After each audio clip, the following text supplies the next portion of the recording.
Hello दोस्तों, study with जादू में आपका स्वागत है। आज हम इस वीडियो में 17-18 नवंबर के जितने भी करंट अफेयर्स के मुद्दे इंपॉर्टेंट होंगे एग्जाम के दृष्टिकोण से, उन सभी मुद्दों को हम MCQ के रूप में चर्चा करेंगे।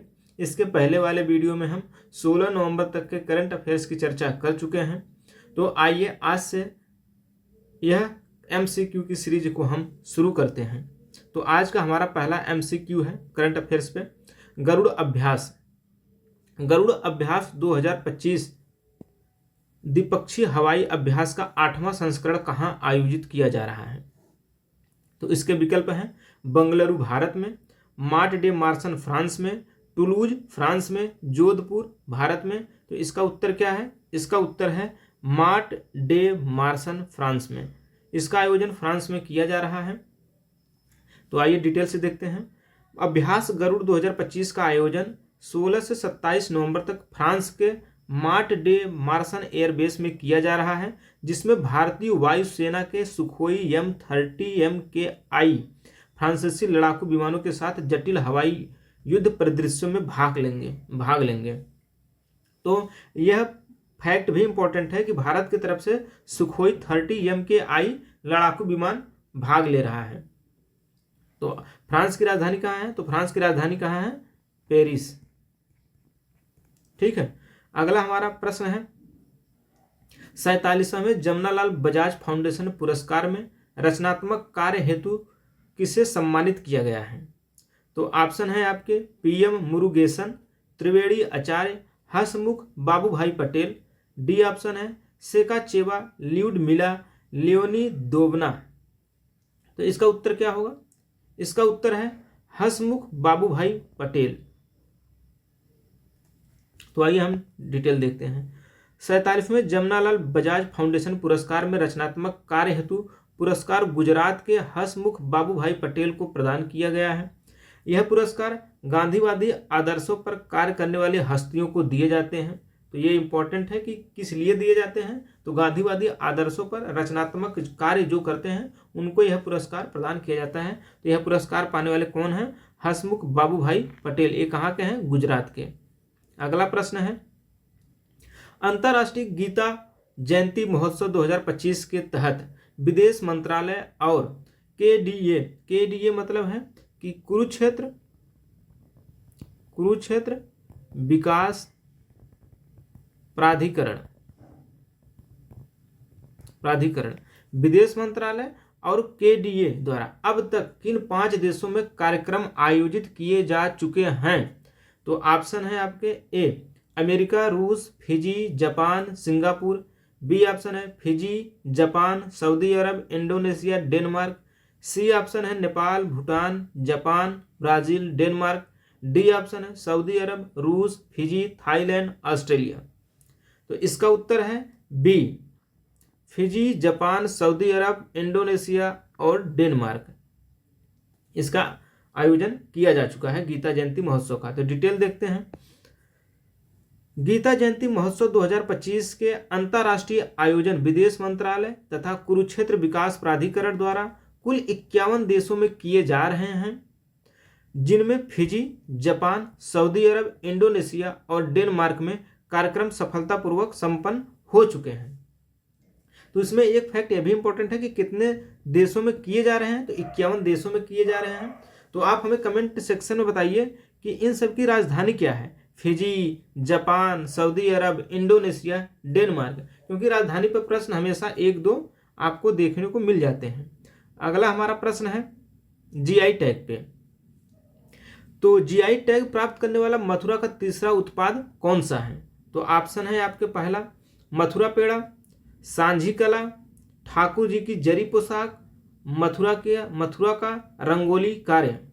तो इसका उत्तर है आपका सी ठाकुर जी की जरी पोशाक। ठाकुर जी की जरी पोशाक को अभी उत्तर प्रदेश के मथुरा में GI टैग प्राप्त हुआ है। तो इस देखते हैं डिटेल। मथुरा की ठाकुर जी की जरी पोशाक को GI टैग मिला है। इससे पहले मथुरा पेड़ा और सांझी कला को GI टैग मिल चुका है, इसलिए मथुरा का तीसरा GI टैग प्राप्त उत्पाद है। तो आइए हम GI टैग के बारे में बताते हैं कुछ। GI टैग क्या होता है?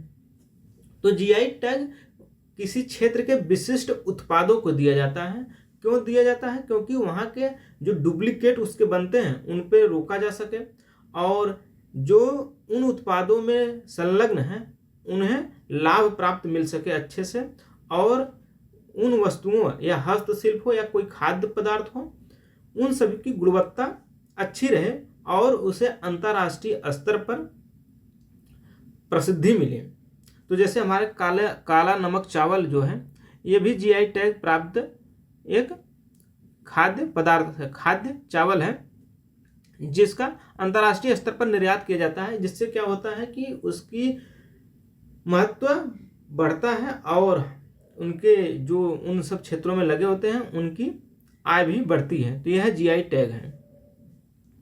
अगला प्रश्न है हमारा, राष्ट्रीय नदी संगम 2025 जिसका आयोजन भारत मंडपम में किया गया, यह किस संस्था द्वारा आयोजित किया गया है?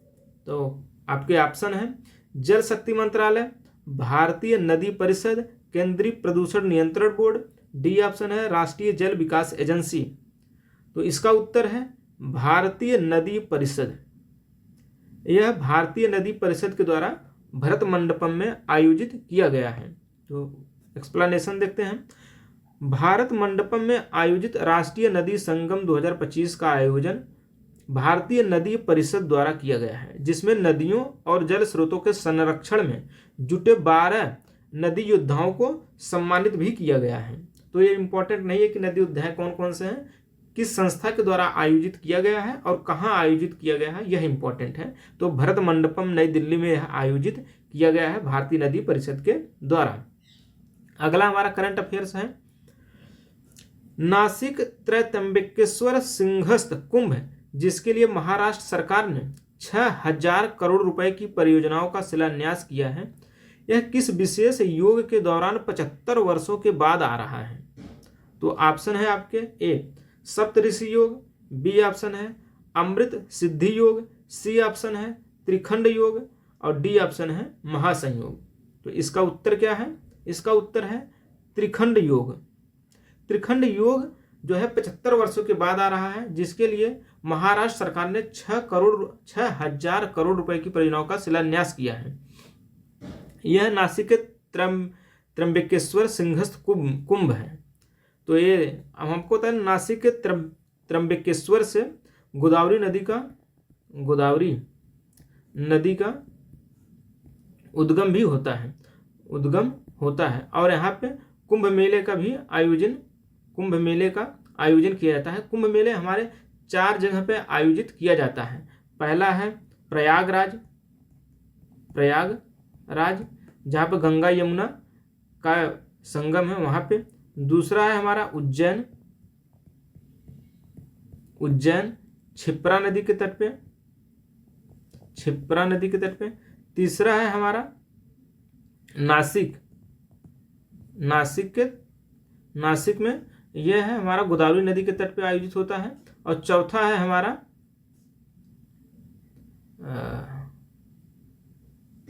चौथा देखो हमें याद नहीं आ रहा है। चौथा हमारा है हरिद्वार। चौथा हमारा हरिद्वार पे है, हरिद्वार में आयोजित किया जाता है। ठीक है।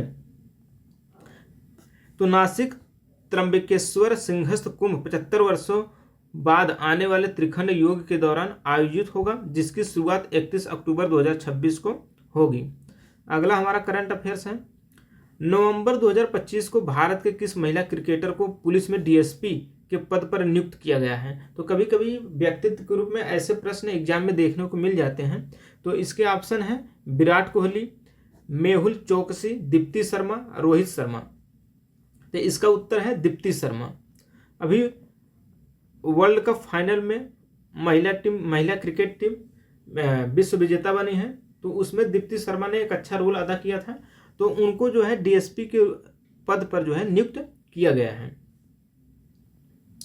अगला हमारा करंट अफेयर्स है, 2025-26 के लिए किस राज्य के 2 समुद्र तटों सुनापुर और पुरी के गोल्डन बीच ने प्रतिष्ठित अंतर्राष्ट्रीय ब्लू फ्लैग प्रमाणन प्राप्त किया है?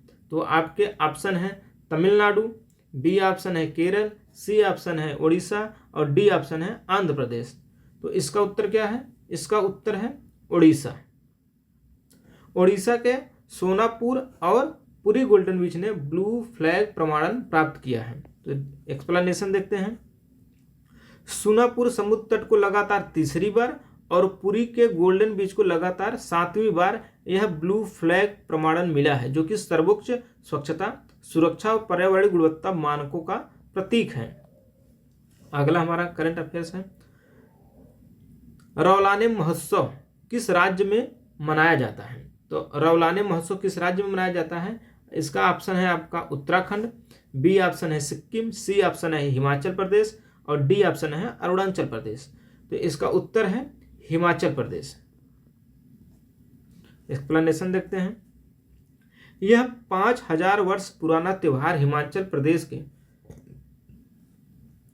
किन्नौर जिले में मनाया जाता है और परियों की लोक कथाओं से जुड़ा है। यह उत्सव बसंत के आगमन पर सौनी परियों की भावभीनी विदाई देने का प्रतीक है, जिसमें लोक कथाएं, भक्ति और सामुदायिक परंपराएं भी शामिल होती हैं।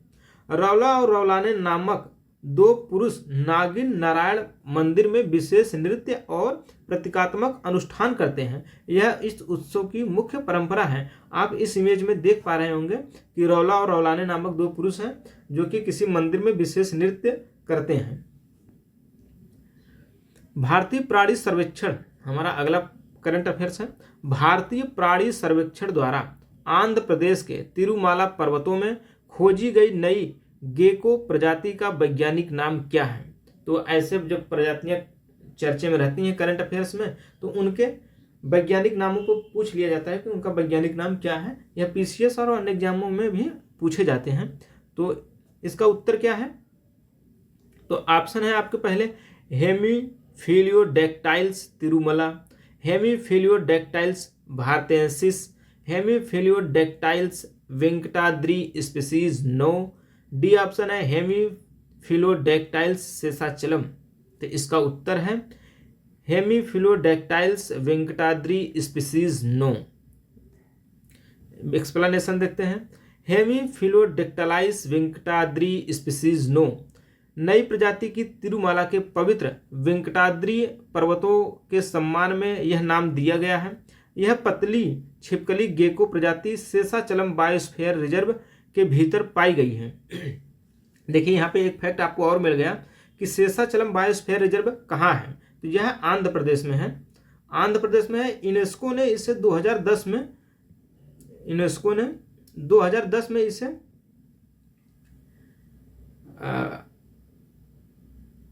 बायोस्फीयर रिजर्व घोषित किया था।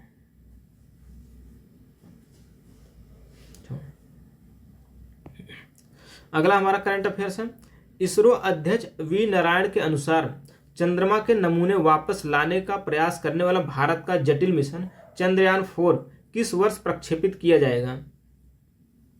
तो ऑप्शन है आपके ए 2026, बी ऑप्शन है 2027, डी ऑप्शन है आपके 2030। तो इसका उत्तर क्या होगा? इसका उत्तर होगा 2028। एक्सप्लेनेशन देखते हैं। इसरो प्रमुख ने बताया है कि चंद्रयान 4 भारत का पहला लूनर सैंपल रिटर्न मिशन होगा और 2028 में यह लॉन्च किया जाएगा, जबकि भारत का पहला मानव अंतरिक्ष मिशन 2027 में निर्धारित है। साथ ही भारत की स्पेस इकोनॉमी 2033 तक $44 अरब तक पहुंचने का अनुमान भी है।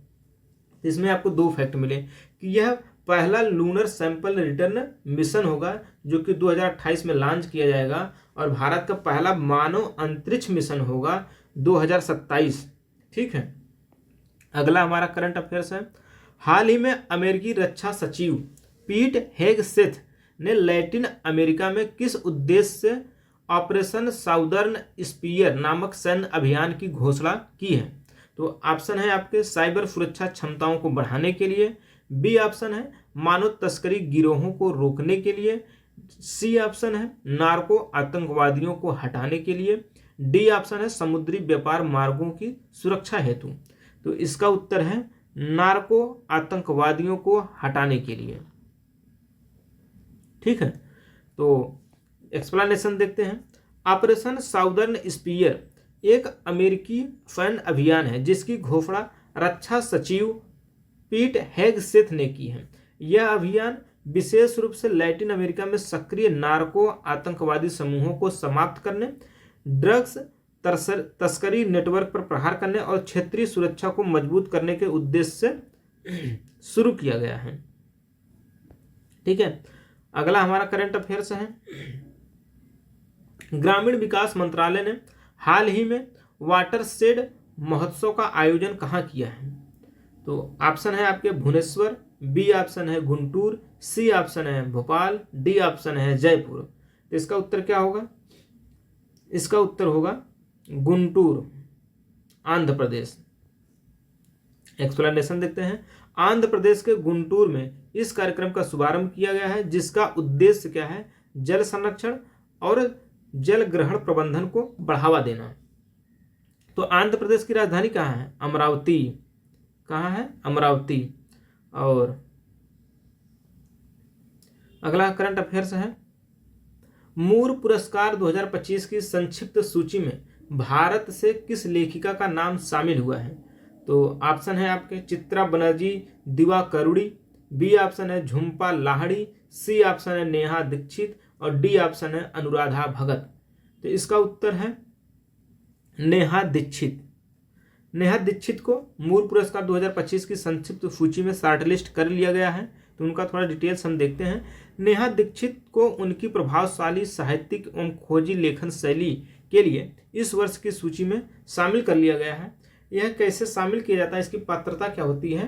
तो पुस्तक अंग्रेजी में प्रकाशित होनी चाहिए, पहली बात, और विषय वस्तु में मानव अधिकारों, गरिमा, सामाजिक न्याय जैसे मूल्यों को संबोधित करती हो। अगला हमारा है एमसीक्यू।